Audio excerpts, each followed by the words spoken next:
Hello students. In the previous lecture we have discussed about the potential gradient in the different coordinate systems. Now we see the dipole. Now the dipole is nothing but fields form the basis for the behavior of the dielectric material in the electric field. Means it is what it gives us the basis for the behavior study of the dielectric material in the electric field, right? The dipole will be discussed now and will serve as an illustration about the importance of potential concept presented previously. So here dipole will be now discussed and we will serve as an illustration about importance of potential concept which is discussed in previous case, right? Now how you define the electric dipole? An electric dipole, or simply a dipole, is the name given to two point charges of equal magnitude and opposite sign separated by distance which is small compared to the distance to the point P at which we want to know the electric and potential fields. So here dipole means what? Electric dipole or simply dipole is nothing but what? A name given to two point charges. You can take a 2 point charges with the equal in magnitudes and will be have both opposite in sign. Direction will be different, right? And these are separated by distance, very small distance compared to where we want to evaluate the point P for the electric field intensity, right? Electric and potential fields. So there is nothing but called as a electric dipole, right? Now if you want to see in this figure, so these two are nothing but plus q and minus q. This will form a dipole, right? So here you can consider the x-axis, y-axis, z-axis. So plus q minus q is the 2 point charges and which is having a distance d and which is very small compared to the distance r1 and r2. So that it should be the condition. And here along from the z to the this distance of center distance to point P, it is making angle theta. And from plus q to point P it is r1, from minus q to point P is r2, and this is from center you can make it as r, right? Now if it is at a particular point, it's okay. If your point P is not visible, that is infinite, so like this you will get a diagram.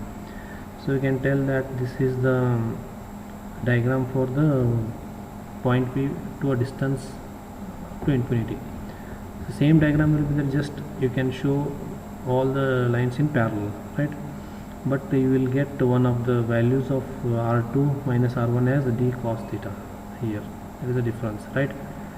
And now the distant point P is described by spherical coordinates, that is r, theta and phi. There is 90 degrees. So r, theta and phi will be always 90 degree. Actually this point P is described in terms of spherical, right? Now positive and negative point charges have separation d and described in rectangular coordinates. So 0 0 comma 0.5 d and 0 0 comma point minus 5 d. Point P is described in spherical and these 2 points are described in a Cartesian coordinate. So this figure is important for the evaluation of what? Electric dipole point charge due to evaluation of dipole due to point charge, right? You can remember this figure, right?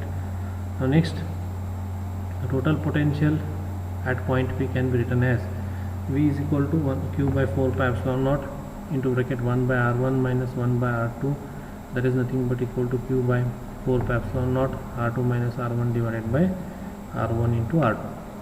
The plane z is equal to 0 is the locus of the points for which r1 is equal to r2, right? Z is equal to 0 is the locus of the points at which r1 is equal to r2.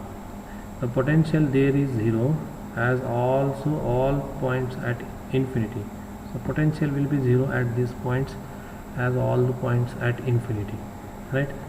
Now for a distant r1 is equal to r2 and is equal to r, that is r2 minus r1 is equal to d cos theta. From the figure it is, and we will consider this as r1 is equal to r2 is equal to r, as because all these are in parallel up to reaching up to infinity. So therefore we get the equation as v is equal to q d r2 minus r1 is nothing but d cos theta divided by 4 pi epsilon naught is r1 into r2. It becomes r into r square. So therefore using the gradient in a spherical coordinate, so E is equal to minus del V.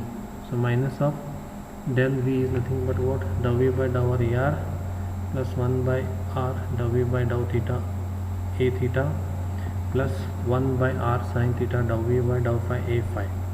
After differentiation, after partial differentiation, you will get this equation, that is qd cos theta by 2 pi epsilon naught r cube ar, partial derivative of this, and minus qd by sin theta 4 pi epsilon naught r cube a theta. This is for this one, right? Now final equation we get this, E is equal to qd by 4 pi epsilon naught r cube 2 cos theta ar minus sin theta a theta. So this is the final equation for potential gradient we get, right? The potential field of the dipole may be simplified by making use of dipole moment. So we can make a dipole moment as a use, and we can make the dipole as very simple. So if the vector length directed from minus q to plus q is identified as d, then dipole moment will be qd, and it is assigned as a symbol p. So this we can make a dipole moment. This plus q to minus q, the distance will be p is equal to qd. Now since d dot ar is equal to, this is what dipole moment, right? Since d dot ar is nothing but d cos theta, we then have p dot ar divided by 4 pi epsilon naught r square, it is, right? So there is nothing but what, v is equal to 1 by 4 pi epsilon naught modulus of r minus r dash square p dot r minus r dash divided by r minus r dash modulus, and this is what a dipole moment equation, right? We can get a equation for voltage in terms, potential in terms of dipole. So where v is equal to dipole charges are v is equal to 1 by r square and E is equal to 1 by r cube. Point charges v is equal to 1 by r and E is equal to 1 by r square. So dipole charges will be having these values and point charges will having these values. And so this is about dipole moment and a dipole, right?